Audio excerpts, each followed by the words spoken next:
প্রচার করুন, প্রচার। আমি সবাইকে বলি, আপনাদেরকে বলেছি কিনা জানি না, যে আমি ন্যাড়া হয়েছি কম করে 100 জনের মাথা ন্যাড়া করে ছাড়ছি। বৈষ্ণবদের মাথা ন্যাড়া নয়? হ্যাঁ, আর সে তো আমার হয়েছে, আপনার কি 100 জন হলো? আমি ন্যাড়া হয়েছি মানে কমপক্ষে কতজন? আসুন দেবদুল্লাহ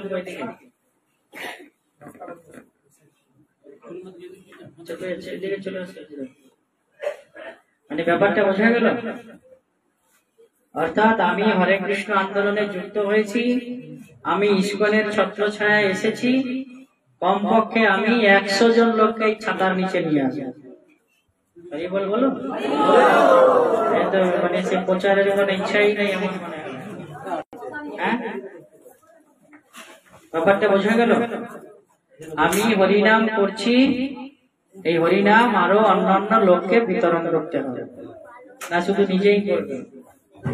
এই বৈশাখ মাস, এই বৈশাখ মাসে যদি আপনি কাউকে একটা মালা দিতে পারেন, একটা মালা, অন্যান্য মাসে 1000 জনকে মালা দিয়ে যে কৃপা পাবেন, আপনি বৈশাখ মাসে একজনকে মালা দিয়ে সেই কৃপা পাবেন। তাহলে কত আনন্দ বৈশাখ মাসে। হ্যাঁ, বুঝতে পারছেন বৈশাখের মাহাত্ম্য। এবং শাস্ত্রে বর্ণনা করা হয়েছে এই বৈশাখ মাসে, যেমন কার্তিক মাসে যদি কেউ মাছ মাংস পেঁয়াজ রসুন ডিম খায়, তাকে নরক থেকে কেউ বাঁচাতে পারবে না। এই বৈশাখ মাসে যদি কেউ মাছ মাংস পেঁয়াজ রসুন ডিম খায়, মানে ভগবান উদ্ধার করতে আসবে না, বলবে একে আগে ঠেলো, একে আগে নিচের দিকে ঠেলে দাও, পরে ওপরে উঠাবে। মানে বৈশাখ মাস এত মাহাত্ম্য বর্ণনা করেছে শাস্ত্রে। কেন এই বৈশাখে তুলসী জলদান? এই বৈশাখ মাসে শ্রী জয়পতাকা স্বামী গুরু মহারাজ বলছেন, যদি কেউ তুলসীতে চন্দন লাগিয়ে এই বৈশাখ মাসে ভগবানের চরণে একবার দেয়, তুলসীর কৃপায় তার বৈকুণ্ঠে বাস হয়ে যায়। বুঝা যাচ্ছে? এই তুলসী দেবীর কৃপায় তার বৈকুণ্ঠে বাস হয়ে যায়। তাহলে এবার ভাবতে পারছেন বৈশাখ মাসে কত ক্ষমতা। আস্তে আস্তে এত কথা বলছে কেন?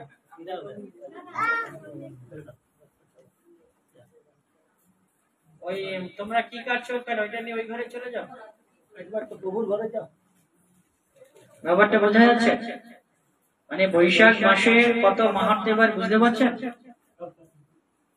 এই বৈশাখ মাস একদম কৃপার মাস। কৃপা কৃপা মানে ভয়ঙ্কর কৃপা পাবেন, মানে চিন্তা করতে পারবেন না এই বৈশাখ মাসে কৃষ্ণের কত কৃপা আছে।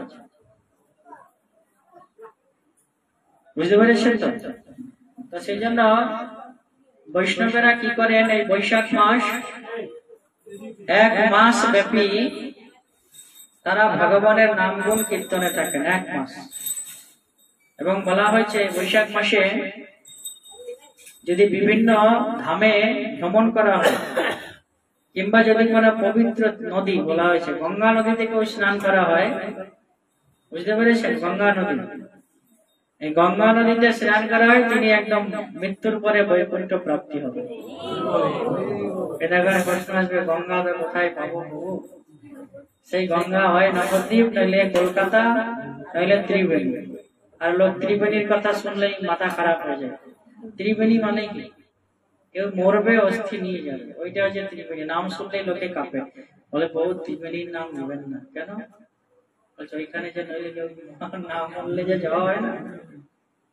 বুঝতে পেরেছেন? ছিল জয়প্রকাশ গুরু মহারাজ বলছেন, আপনি ঘরে বসেই গঙ্গা স্নানের মহাফল লাভ করতে পারবেন। কি করে জানেন? চান করার সময় যখন চান করবেন 3 বার গঙ্গা গঙ্গা গঙ্গা বলুন সবাই। 3 বার গঙ্গা গঙ্গা গঙ্গা বলবেন, আর একবার হরে কৃষ্ণ মহামন্ত্র জপ করবেন।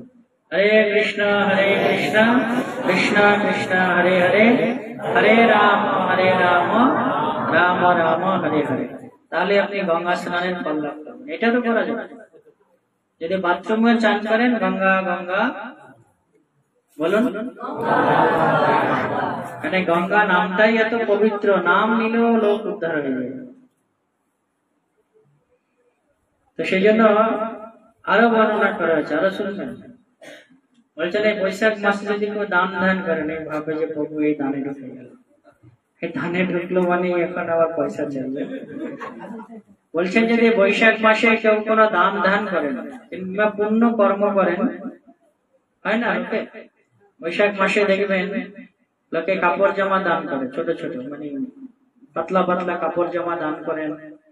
কেউ কেউ আছেন বৈশাখ মাসে দুধ দান করেন, দুধ দুধ মানে লস্যি।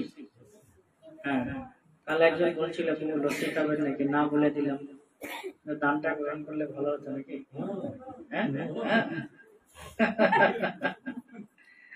তো বলছেন যদি এই দানও করেন, এই পুণ্যের ফলে আপনার ঊর্ধ্বগতি প্রাপ্ত হবে। তাই বলবো, আরে এত সুন্দর খবর দিচ্ছি।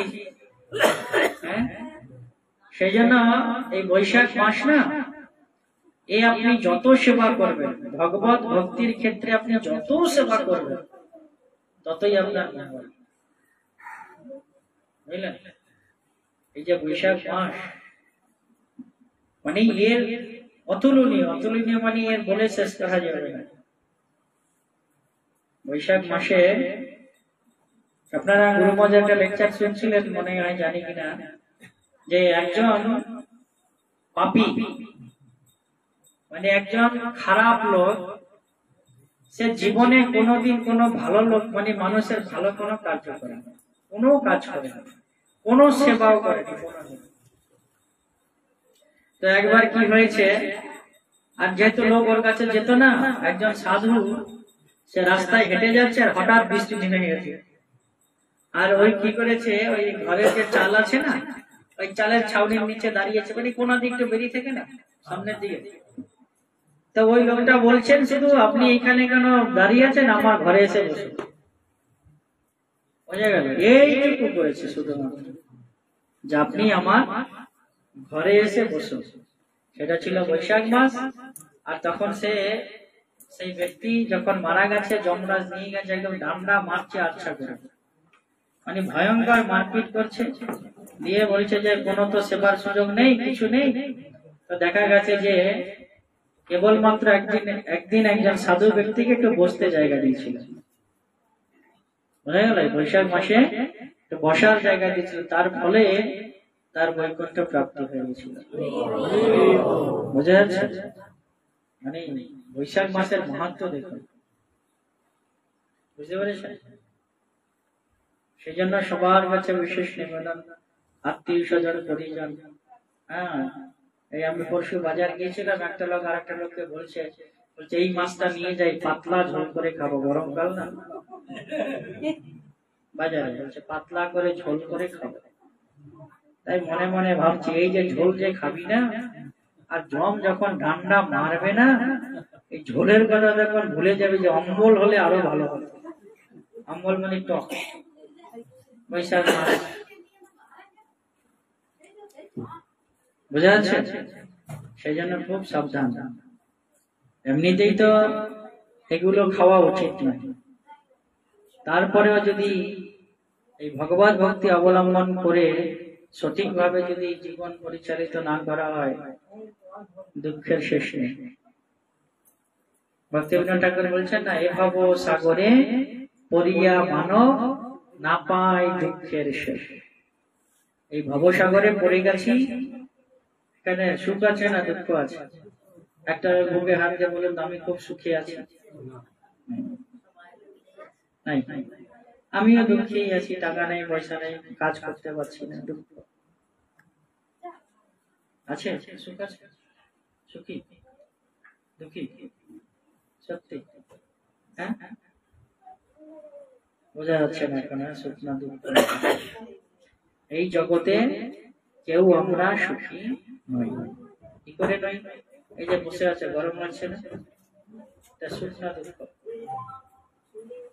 এসি হলে ভালো হতো, এসিটা চালানো হলো, ঠান্ডা সর্দি লেগে গেছে, কেন যে এসির হাওয়া খেতে গেল আপনি বাবা? এটা সুখ না দুঃখ? হ্যাঁ, কিন্তু আমরা এটাকে সুখ মনে করছি। এটাই আমাদের সুখ।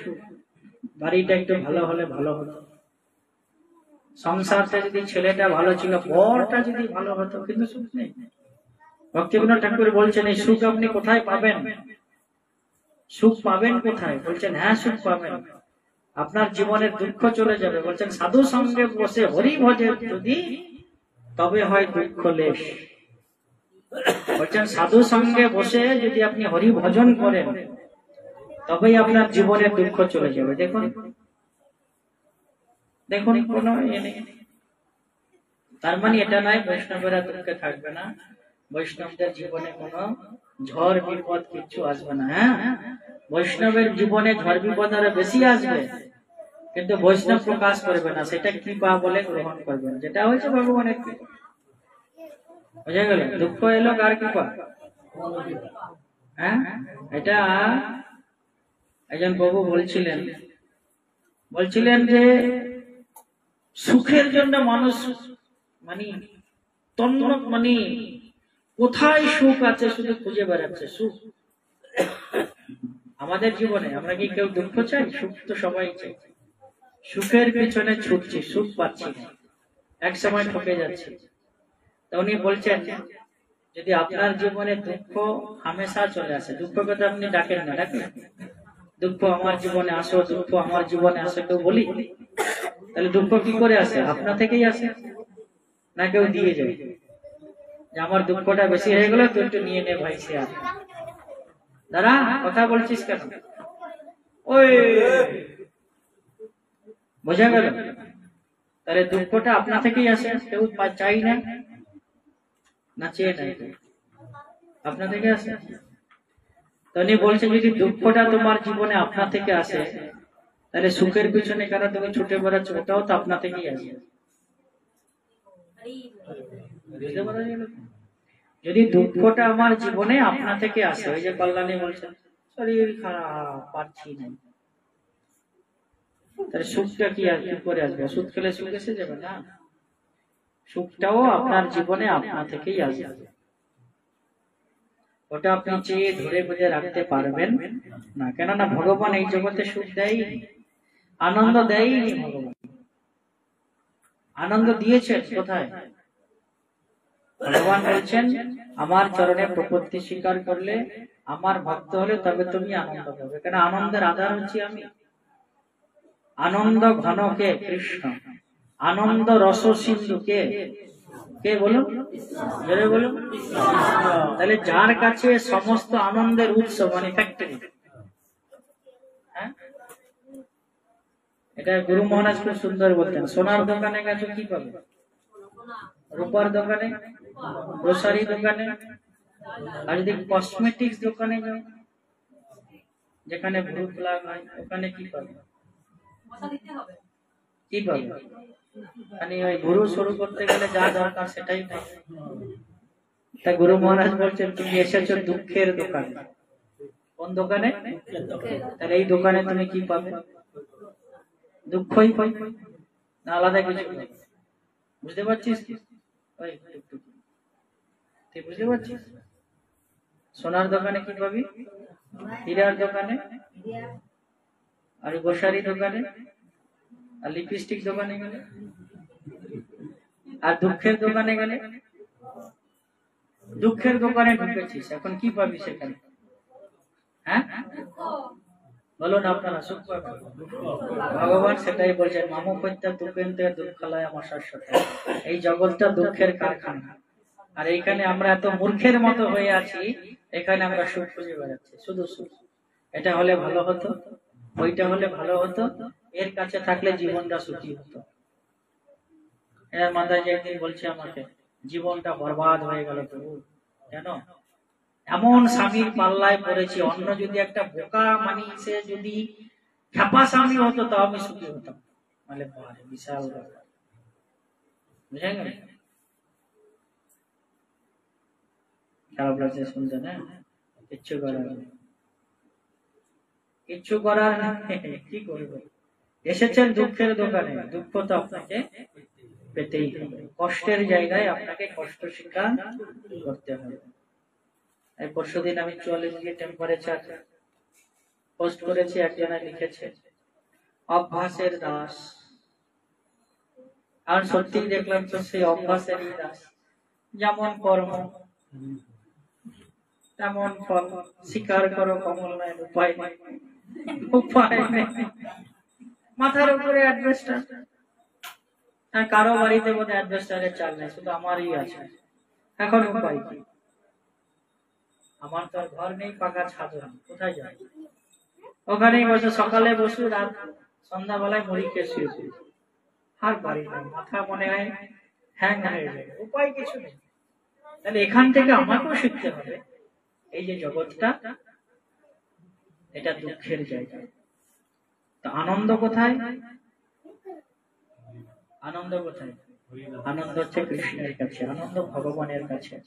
তো ভগবানের কাছে যদি যাই, ভগবানের ছত্র ছায়ায় থাকি, তাহলে আপনি আপনার জীবনে নয়, প্রত্যেকেই প্রত্যেকের জীবনে আনন্দ অনুভব করতে পারবেন।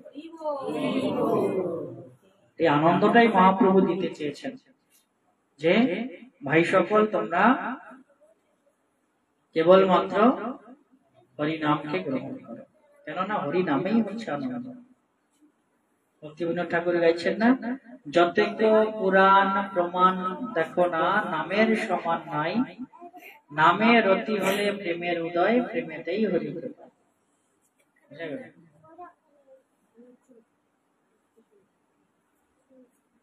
রাধার মূল জিনিসটা হচ্ছে হরিনাম।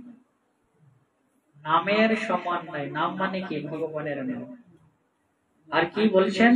যে নামে রতি হলে প্রেমের উদয়, প্রেমেতেই হরিকে পায়। বুঝা গেল? যতক্ষণ না ভগবানের প্রতি আপনার প্রেম, প্রেম মানে কি? সেবার অনুরাগ না হচ্ছে। এবার আমাদের হয় না, ঠিক আছে চলো আজকে তো ঘরে গোষ্ঠীর লোক মরেছে, গোষ্ঠীর লোক মরেছে, হয় না? শ্বশুর শাশুড়ি গেটির লোক মরেছে, এখন তো হরে কৃষ্ণ করা যাবে না, এখন তো ভগবানের সেবা করা যাবে না। তার মানে হচ্ছে তোমার ভগবানের প্রতি প্রেম। প্রেম মানে প্রেম মানে কি? না দেখলে তুমি পাগল হয়ে যাবে, খেপা হয়ে যাবে। আছে না আমাদের দুই একজন এমন প্রেম করে ফেলেছে, তোমায় যদি না দেখি, ও চোখের সামনে না দেখো, কমসে কম মোবাইলে তো একবার দেখা দাও। আছে না? আছে। তাহলে যদি প্রেমিক প্রেমিকা একজন আর একজনকে না দেখে থাকতে না পারে, তাহলে ভগবানের সেবা না করে আপনি কি করে থাকবেন? কখনো চিন্তা করেছেন? হ্যাঁ, এই তো নয়, সে তো নয়। একজন এসে বলছে আমার তো মরে গেল একজন বলবো, তাহলে হরে কৃষ্ণ এখন বন্ধ রাখি? এলে বাবা বল, হয়ে গেল। ওই জন্য ভক্তিবিনোদ ঠাকুর একদম বলছেন পরিষ্কার ভাষায়, যে কর্মকাণ্ড জ্ঞানকাণ্ড সকলে বিষের ভাণ্ড, অমৃত বলিয়া যে খায়, তার দশা কি? নানা জনে ভ্রমণ করে, পদার্থ করিয়া বেড়ে, সেই পাপী নরকে ঢুকে। বোঝা গেল? সিধা নরক। তুমি হরে কৃষ্ণ করলেও নরক যেতে হবে। কর্মকাণ্ড নিয়ে বসে আছো, বলছেন কর্মকাণ্ড জ্ঞানকাণ্ড সকলই কিসের ভাণ্ড? বিষের ভাণ্ড। বিষ, আর বিষ খেয়ে নিয়েছো কি হবে? বিষ খেয়ে নিয়েছো, জীবনে বাঁচবে না মরবে? আর এটা জিজ্ঞাসা করবে। আমার একটা বন্ধু একবার বিষ খেয়েছিল, তার ওকে এমন ওয়াশ করেছে, ওয়াশ মানে ভেতর থেকে বিষ বার করে না, আর ওকে যদি বলা হতো কখনো যে আর একবার খাবি, বলে আর জীবনে খাইলে ভাই কি যে জ্বালা। কিন্তু আর আমরা বিষয় বিষয় নলে দিবানিশি হিয়া জলে, তরিবারে না দেখি উপায়, হরি হরি বিফলে জন্ম গোয়াই। বলুন হরি হরি, জোরে বলুন, আরো জোরে বলুন, হরি হরি। এই জীবনটা ভগবানের সেবার জন্য। হরি হরি কিসে জন্ম গোয়াইন? বিফলে জন্ম গোয়াই নাই। এই জীবনটা বিফলের জন্য নয়, এই জীবনটাকে সুন্দরভাবে উপযোগ করতে হবে। প্রভুপাদ শিখিয়েছেন সবসময় হরিনাম করো, ভগবানের সেবা করো। দেখুন গীতাতে ভগবান বলছেন শীত উষ্ণ সুখ দুঃখদা। এই জগতে এই যে কখনো গ্রীষ্ম কখনো ঠান্ডা, হ্যাঁ, শীত উষ্ণ সুখ দুঃখদা। এই সুখ দুঃখ এই শীত গ্রীষ্ম ঋতুর মতো। জীবনে সুখ আসবে চলে যাবে, আবার আনন্দ আসবে, আনন্দ চলে যাবে, আবার দুঃখ আসবে, দুঃখ চলে যাবে। এটা দুঃখ আনন্দের খেলার জায়গা। কখনো আপনি সুখী কখনো দুঃখী। এটা প্রত্যেকটা জীব, প্রত্যেকটা জীব, কেউ খালি নেই। প্রত্যেকটা জীব কখনো সুখী কখনো দুঃখী। কেননা দুঃখে তাকে থাকতেই হবে, আর দুঃখের মধ্যে থাকলে আবার এক সময় তার সুখও এসে যাবে। সেই জন্য সুখ দুঃখটাকে কিসের সঙ্গে তুলনা করেছে? শীত আর গ্রীষ্ম ঋতুর মতো। এই এখন প্রচন্ড গরম, হ্যাঁ, আবার একদিন ঠান্ডা আসবে, এমন বর্ষা দেবে বাবা রে বাবা, প্যাচ প্যাচ হয়ে যাবে, বলবেন না? হ্যাঁ, কালকে একজন বউ বলছিলেন, প্রভু সংসার দাবান হলো নিরলোক ত্রাণায়কার ঘনা ঘনতম। বুঝা গেল? এই সংসারটাই এরকম। কিসের মতো? হ্যাঁ, সংসার দাবানলে দিবানিশি ইয়া জ্বলে। জ্বলছে। যারা বিয়ে করেছে তাদেরও জ্বলছে, যারা বিয়ে করেনি তাদেরও জ্বলছে, সবার জ্বলছে। যাদের ছেলে মেয়ে আছে তারাও জ্বলছে, আর যাদের ছেলে মেয়ে নেই ওরাও জ্বলছে। কেন? আমার নাই। আর যার আছে, আমার আছে, এমন সন্তান হলো রে বাবা, জ্বালার আর কি কল্যাণী। ঠিক তো? এই জন্য প্রত্যেকটাকে বলে